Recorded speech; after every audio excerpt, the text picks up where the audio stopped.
और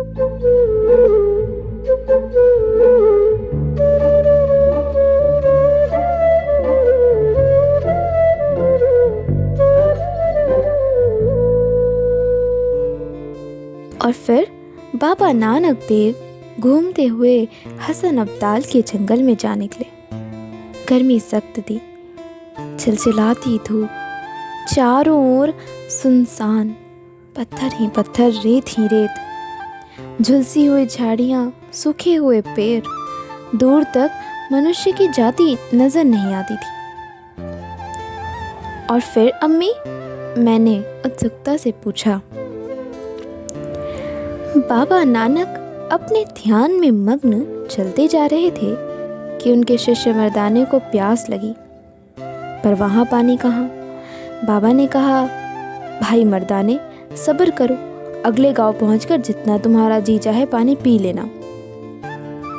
किंतु मर्दाने को तो सख्त प्यास लगी थी। बाबा नानक यह सुनकर चिंता में पड़ गए। इस जंगल में पानी तो दूर दूर तक नहीं था, और जब मर्दाना जिद कर बैठता तो सबके लिए बड़ी मुश्किल हो जाती। बाबा ने फिर समझाया, मर्दाने, यहाँ पानी कहीं भी नहीं है, तुम सब्र कर लो, भगवान की इच्छा मान लो। किंतु मर्दाना तो वहीं बैठ गया, एक कदम और उससे आगे नहीं चला गया। बाबा सशोपंज में पड़ गए। गुरु नानक देव मर्दाने की जिद को देखकर बार बार मुस्कुराते, हैरान होते। आखिर जब बाबा ने मर्दाने को किसी तरह मानते न पाया तो वह अंतर ध्यान हो गए। जब गुरु नानक देव की आँख खुली तब मर्दाना मछली की तरह तड़प रहा था। सद्गुरुदेव उसको देखकर मुस्कुराए और कहने लगे, भाई मर्दाने, इस पहाड़ी के ऊपर एक कुटिया है जिसमें वली कंधारी नाम का एक दरवेश रहता है। यदि तुम उसके पास जाओ तो तुम्हें पानी मिल सकता है। इस इलाके में केवल उसका कुआं पानी से भरा हुआ है और कहीं भी पानी नहीं है। और फिर अम्मी, मैं यह जानने के लिए बेचैन हो रहा था कि मर्दाने को पानी मिलता है कि नहीं। मर्दाने को प्यास सख्त लगी थी। सुनते ही पहाड़ी की ओर दौड़ पड़ा। चिलचिलाती धूप, इधर प्यास, उधर पहाड़ी का सफर, पसीना पसीना हुआ। फूले सांस मर्दाना बड़ी कठिनाई से ऊपर पहुंचा। वली कंधारी को सलाम करके उसने पानी के लिए विनती की। वली कंधारी ने कुएं की ओर संकेत किया। जब मर्दाना उधर जाने लगा तब वली कंधारी के मन में कुछ आया और उसने मर्दाने से पूछा, भले आदमी, तुम कहाँ से आए हो? मर्दाने ने कहा, मैं नानक पीर का साथी हूँ। हम घूमते घूमते इधर आ निकले। मुझे प्यास लगी है और नीचे पानी कहीं नहीं। बाबा नानक का नाम सुनकर वली कंधारी को क्रोध आ गया। उसने मर्दाने को अपनी कुटिया में से वैसे का वैसा निकाल दी। थका हारा मर्दाना नीचे बाबा नानक के पास आकर फरियादी हुआ। बाबा ने उससे सारी कहानी सुनी और मुस्कुरा दिए। फिर कहा, मर्दाना, तुम एक बार फिर जाओ। बाबा नानक ने मर्दाने को सलाह दी, इस बार तुम नम्रता से जाना, कहना मैं नानक दरवेश का साथी हूँ। मर्दाना को प्यास सख्त लगी हुई थी। पानी और कहीं नहीं था। कुड़ता हुआ, बड़बड़ाता हुआ फिर ऊपर चल दिया। किंतु पानी वली कंधारी ने फिर न दिया। मैं एक काफिर के साथी को चुल्लू भर भी पानी नहीं दूंगा।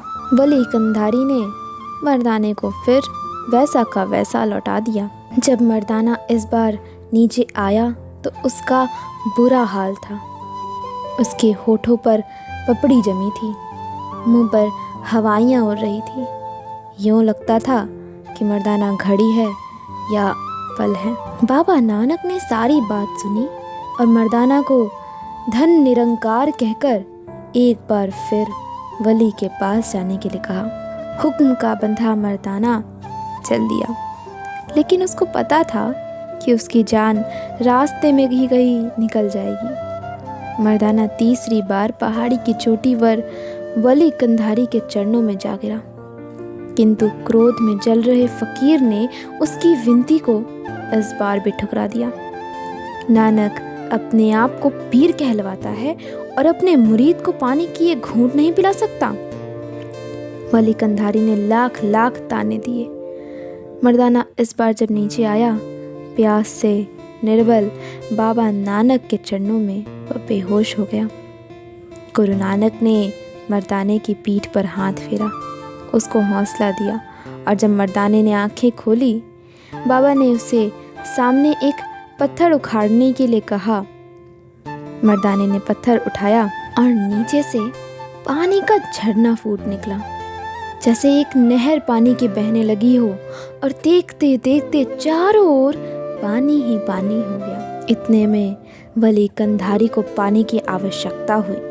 कुएं में देखा तो पानी की एक बूंद भी नहीं थी। वली कंधारी बड़ा हैरान हुआ और नीचे देखा, पहाड़ी के दामन में चश्मे फूट रहे थे, नदियां बह रही थीं। दूर, बहुत दूर एक कीकड़ के नीचे वली कंधारी ने देखा बाबा नानक और उनका साथी बैठे हैं। क्रोधवश वली ने चट्टान के एक पर टुकड़े को अपने पूरे जोर से लुढ़काया। इस तरह पहाड़ी की पहाड़ी अपने ओर आती देखकर मर्दाना चिल्ला उठा। बाबा नानक ने धीरज से मर्दाना को धन निरंकार कहने के लिए कहा, और जब पहाड़ी का टुकड़ा बाबा के सिर के पास आया, सद्गुरु नानक देव ने उसे हाथ देकर अपने पंजे से रोक लिया और हसन अब्दाल में, जिसका नाम अब पंजा साहब है, अभी तक पहाड़ी के टुकड़े पर बाबा नानक का पंजा लगा हुआ है। मुझे यह साखी बड़ी अच्छी लग रही थी, पर जब मैंने यह हाथ रोकने वाली बात सुनी तो मेरे मुंह का स्वाद फीका हो गया। यह कैसे हो सकता है? कोई आदमी पहाड़ी को किस तरह रोक सकता है, और पहाड़ी में अभी तक बाबा नानक का पंजा लगा हुआ है? मुझे ज़रा विश्वास ना आया। बाद में किसी ने खोद दिया होगा। मैं अपनी माँ के साथ कितनी देर बहस करता रहा। यह तो मैं मान सकता था कि पत्थर के नीचे से पानी फटाए।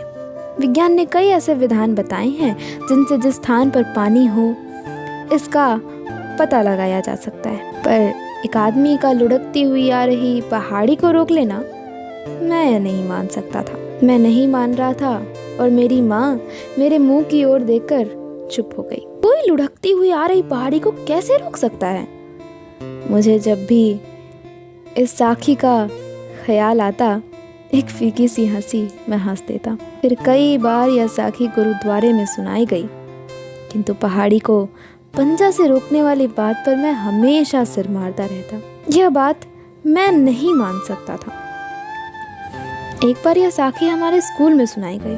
पहाड़ी को पंजा के साथ रोकने वाले भाग पर मैं अपने अध्यापक के साथ विवाद करने लगा। करने वाले लोगों के लिए कोई बात कठिन नहीं, हमारे अध्यापक ने कहा, और फिर मुझे चुप करवा दिया। मैं चुप तो हो गया था, परंतु मुझे विश्वास नहीं हुआ आखिर पहाड़ी को कोई कैसे रोक सकता है। मेरा जी चाहता मैं जोर जोर से पुकारूं। बहुत दिन नहीं गुजरे थे कि हमने सुना पंजा साहब में साका हो गया है। उन दिनों साके बहुत होते थे। जब भी कोई साका होता, मैं समझ लेता आज हमारे घर में खाना नहीं पकेगा और रात को नीचे फर्श पर सोना होगा। लेकिन यह साका होता क्या है, यह मुझे नहीं पता था। हमारा गांव पंजा साहब से कोई ज़्यादा दूर नहीं था। जब इस साके की सूचना आई, मेरी माँ पंजा साहब चल दी। साथ में मैं था और मुझसे छोटी बहन थी। पंजा साहब का सारा रास्ता मेरी माँ की आंख नहीं सूखी। हम हैरान थे, यह साका होता क्या है। और जब पंजा साहब पहुँचे, हमने एक अजीब कहानी सुनी। दूर कहीं एक शहर में फिरंगी ने निहत्थे हिंदुस्तानियों पर गोली चलाकर कई लोगों को मार दिया था। मरने वालों में नौजवान भी थे, बूढ़े भी थे, औरतें भी थी, बच्चे भी थे, और जो बाकी बच गए थे उनको गाड़ी में बंद करके किसी दूसरे शहर में के जेल में भेजा जा रहा था। कैदी भूखे थे, प्यासे थे, और हुक्म यह था कि गाड़ी को रास्ते में कहीं भी ठहराया ना जाए। जब यह खबर पंजा साहब पहुंची, जिस किसी ने सुना उन लोगों के तन बदन आग लग गई। पंजा साहब, जहां बाबा नानक ने खुद मर्दाना की प्यास बुझाई थी, उस शहर से गाड़ी की गाड़ी प्यासों की गुजर जाए, भूखों की गुजर जाए, यह कैसे हो सकता था? और फैसला हुआ कि गाड़ी को रोका जाएगा। स्टेशन मास्टर को अर्जी दी गई, टेलीफोन हुए, तार गए, पर फिरंगी का हुक्म था गाड़ी रास्ते में कहीं भी रोकी ना जाए। और गाड़ी में आज़ादी के परवाने देशभक्त हिंदुस्तानी भूखे थे। उनके लिए पानी का कोई प्रबंध नहीं था, उनके लिए रोटी का कोई इंतज़ाम नहीं था। गाड़ी को पंजा साहब नहीं रुकना था, लेकिन पंजा साहब के लोगों का यह फैसला अटल था कि गाड़ी को अवश्य रोक लेना है। और शहर वासियों ने स्टेशन पर रोटियों के, खीर के, पूड़ी के, दाल के ढेर लगा दिए। पर गाड़ी तो एक आंधी की तरह आएगी और तूफान की तरह निकल जाएगी, उसको कैसे रोका जाए? तभी मेरी माँ की सहेली ने हमें बताया, उस जगह पटरी पर पहले वह लेटेगी, फिर बच्चों के पिता और फिर उनके साथ उनके और साथी लेट गए। उनके बाद हम पत्नियां लेटी, फिर हमारे बच्चे, और फिर गाड़ी आई, दूर से चीखती हुई, चिल्लाती हुई, सीटियों पर सीटियां मारती हुई। अभी दूर ही थी कि आहिस्ता हो गई, पर रेल थी, ठहरते ठहरते ही ठहरेगी। मैं देख रही थी कि पहिए उनकी छाती पर चढ़ गए, फिर उनके साथ वाली की छाती पर, और फिर मैंने आंखें बंद कर ली। मैंने आंखें खोली तो मेरे सिर के ऊपर गाड़ी खड़ी थी। मेरे साथ धड़क रही छातियों में से धन निरंकार की आवाज़ आ रही थी। और फिर मेरे देखते देखते गाड़ी पीछे हटी और पहियों के नीचे आई लाशें टुकड़े टुकड़े हो गई। मैंने अपनी आँख से लहू की धारा को देखा, बहती बहती कितनी ही दूर एक पक्के बने नाले के पुल के नीचे चली गई थी। और मैं हक्का बक्का हैरान था। मुझसे एक बोल न बोला गया। सारा दिन मैं पानी का एक घूंट न पी सका। शाम को जब हम लौट रहे थे, रास्ते में मेरी माँ ने मेरी छोटी बहन को पंजा साहब की साखी सुनाई। कैसे बाबा नानक मर्दाने के साथ सो रहा है, कैसे मर्दाना को प्यास लगी, कैसे बाबा ने वली कंधारी के पास मर्दाने को पानी के लिए भेजा, कैसे वली कंधारी ने दोनों बार मर्दाने को निराश लौटा दिया, कैसे बाबा नानक ने मर्दाने को एक पत्थर उठाने के लिए कहा, कैसे पत्थर के नीचे से पानी का झरना फूट निकला और वली कंधारी के कुएं का सारा पानी नीचे खिंचा हुआ आ गया। और फिर कैसे क्रोध में आकर वली कंधारी ने ऊपर से पहाड़ का टुकड़ा लुढ़का दिया। कैसे मर्दाना घबराया, परंतु बाबा नानक ने धन निरंकार कहकर अपने हाथ से पहाड़ के टुकड़े को थाम लिया। लेकिन पहाड़ को कोई कैसे रोक सकता है? मेरी छोटी बहन ने सुनते सुनते झट मेरी माँ को टोका, क्यों नहीं कोई रोक सकता? बीच में मैं बोल पड़ा, आंधी की तरह उड़ती हुई गाड़ी को अगर रोका जा सकता है तो पहाड़ के टुकड़े को क्यों नहीं रोक सकता? और फिर मेरी आंखों में से छल छल आंसू बहने लगे।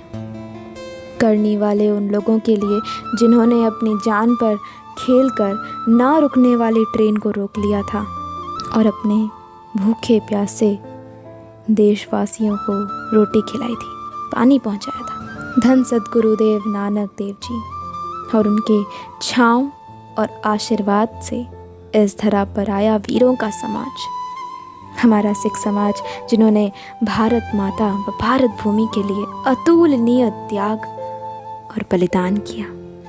मेरा उनको सत सत नमन। दोस्तों, ऐसे ही अनेक कहानियों के लिए चैनल को सब्सक्राइब ज़रूर करें। धन्यवाद।